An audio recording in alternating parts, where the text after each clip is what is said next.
I think my average day, if I'm not traveling and speaking, which is usually every other day, I'll do a lot of Instagram surfing or posting, and then sometimes I'll check in my average is like 6 hours a day. I'm Nadya Okamoto. I'm 21 years old. I identify as Asian American. I'm the founder and executive director of an organization called Period, the Menstrual Movement.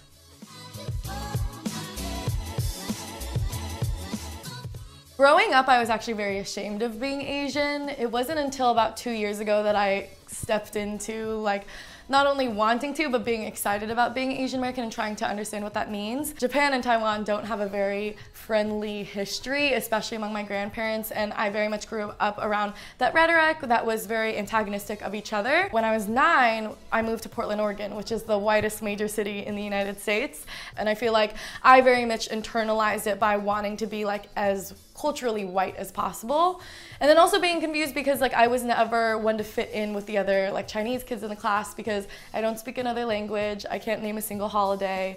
And all of that really changed 2 years ago because when I was 19 years old and a freshman at Harvard, I ran for office and accidentally became the youngest Asian American to run for office in the United States. And so I've sort of been pushed into the limelight and pushed into needing to better understand who I am and where I come from.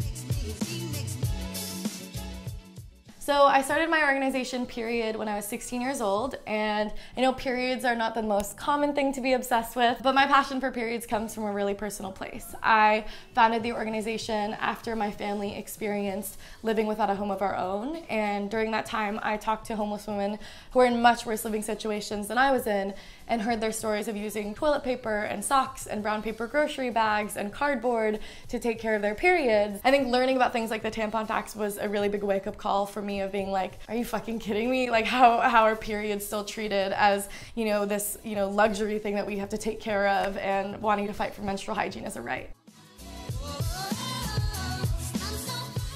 Still today, in 35 states, there's a sales tax on period products, considering them luxury items. Meanwhile, products like Rogaine and Viagra are considered essential goods.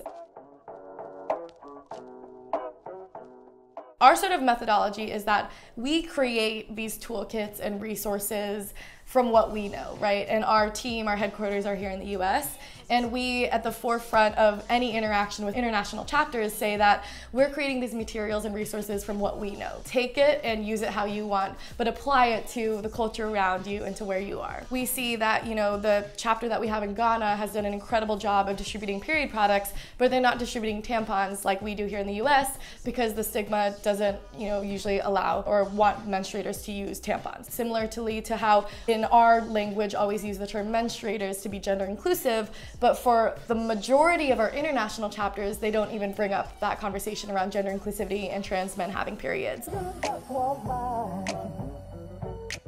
In my book, I wrote a whole chapter on, you know, the history of the stigma and where the stigma comes from. And I think one of the things I found really fascinating is the history of the commodification of period products. Whenever period products were debuted, and still often show up in media, is like, you should be ashamed of your period, and this is something that is dirty that you should keep secret, but use this period product to help you keep secret and to help you feel like you don't have a period. So much of what we try to do is with period is reverse that, to say that this is normal, this is not something to be ashamed of, and this is not something that we should feel is this taboo topic. And honestly, that starts with the simple solution of just getting people to say the word period or menstruation.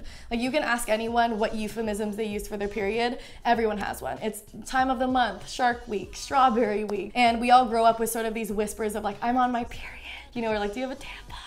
And so much of what we try to do is just say, we're period, we are the menstrual movement, we say period, like period, period, period, everyone has periods, you either get your period, or you know someone who gets your period, you love someone who gets their period, or you're here because menstruation makes human life possible. So much of just trying to normalize the normal is our way of trying to break the taboo.